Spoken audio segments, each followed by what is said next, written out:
Good morning and welcome to a special edition of This Week. Game Changers. As the year draws to a close, those who made their mark in 2013. Habemus Papa. Fresh insights on a new pope. The Tea Party stars shaking up Washington. The hacker who revealed America's secrets raised fears of Big Brother.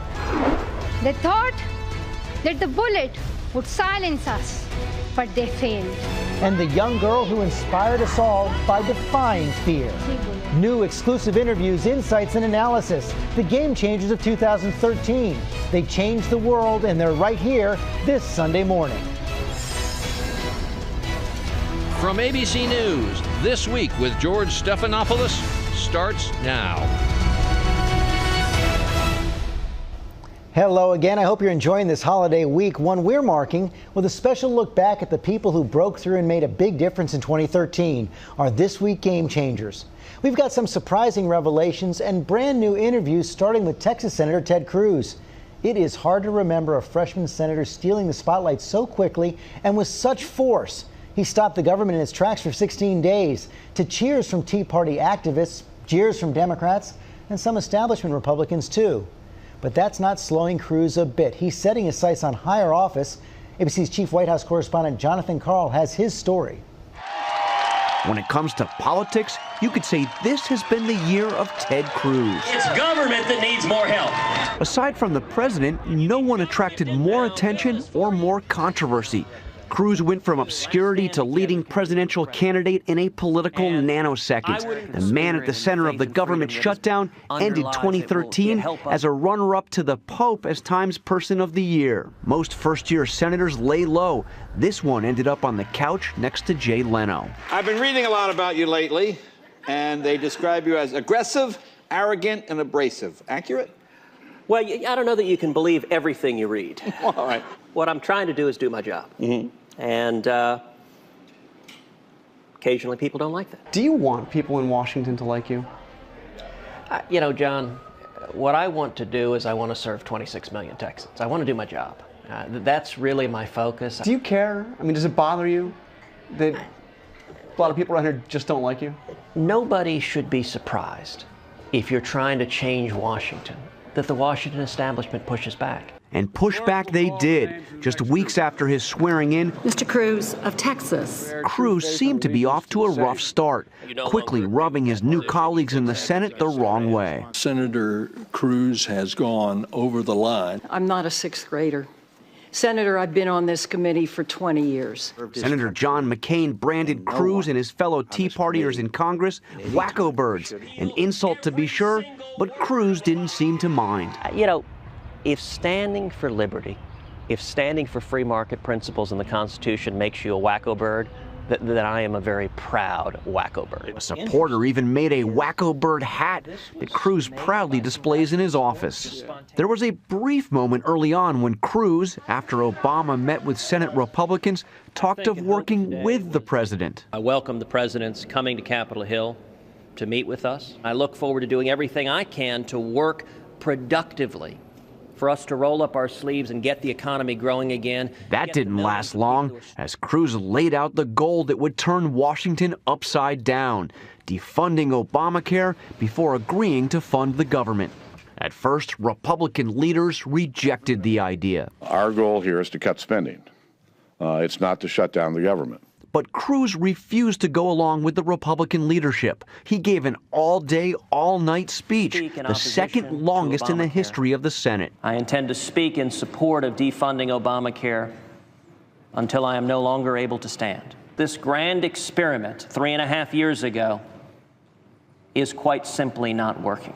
He went on for more than 21 hours without sitting or even taking a bathroom break, filling time in some creative ways. Mike Lee, I am your father. Jay said redneck rule number 1. Most things can be fixed with duct tape and extension cords. That's actually very true. I do not like them, Sam I am. I do not like green eggs and ham. The speech made Cruz a national figure, a rallying point for those who agreed with him and those who didn't, giving plenty of material for late-night comedians. In the land of D.C., in the Senate of Snooze, lived the showboatiest blab whose name was Ted Cruz. Cruz found his most receptive audience among House conservatives, meeting secretly one night in the middle of the government shutdown with Tea Partiers in a Mexican restaurant on Capitol Hill called Tortilla Coast. You had a famous meeting right here in this restaurant. What was that like, meeting with those House Republicans? They, in a way, were looking to you as a leader. We had lots of meetings throughout the year and throughout the shutdown as well. And nobody should be surprised that members of Congress are talking to each other. It doesn't happen nearly enough. But it's rare to see a senator have the kind of influence that you had, especially a freshman senator, a first-year senator, over the House. Well, with respect, I actually don't think it was a case of my having influence at all. I think it's a case of the American people having influence. Right, but this was a strategy that you were putting forth, and they jumped on board. Well, no. This is something that a lot of people came forward and agreed with. And at the end of the day, the conservatives who met here at Tortilla Coast, who met repeatedly and continue to have conversations, what we were trying to do is listen to the American people, listen to those over 2 million people who are saying, this thing ain't working. The House Republicans went along with the Cruz strategy, and the government shut down for 16 days, a move widely seen as a political disaster for Republicans that accomplished nothing. But the day Republicans caved and Congress voted to reopen the government, Cruz declared victory. We saw the House of Representatives take a courageous stand, listening to the American people. That was a remarkable victory. As the year draws to a close, Republican leaders have made it clear they think the strategy pushed by Cruz and outside conservative groups was a total failure. Frankly, I just think that they've lost all credibility. You know, when they pushed us into this fight to defund Obamacare and to shut down the government. If you'll recall, one of these groups stood up and said, well, we never really thought it would work. Are you kidding me? But the year also ended with Ted Cruz as the most high-profile Tea Party conservative in Congress. Again at Tortilla Coast, Cruz reflected on all that. When you think about the tradition of first-year senators, they tend to be seen but not heard. You've had, you said, a whirlwind for a first year as a U.S. senator. Does that surprise you? I mean, you're on Time Magazine's list of the runner-ups to the Pope for Person of the Year. That was a very strange thing. This is a city where it's all politics all the time. And I'm trying to do my best not to pay attention to the politics, to focus on fixing the problems. I know that's hard to believe, but because no one in this town does that. This is a time for people to step up and do the right thing, and that's what I'm trying to do. Okay, you've had a couple of months to think about this whole government shutdown strategy. Now that it's over, in hindsight, are you prepared to say that it was a mistake, it wasn't the right tactic? I think it was absolutely a mistake for President Obama and Harry Reid to force a government shutdown. Now, you know, even John Boehner has said this was a Republican shutdown.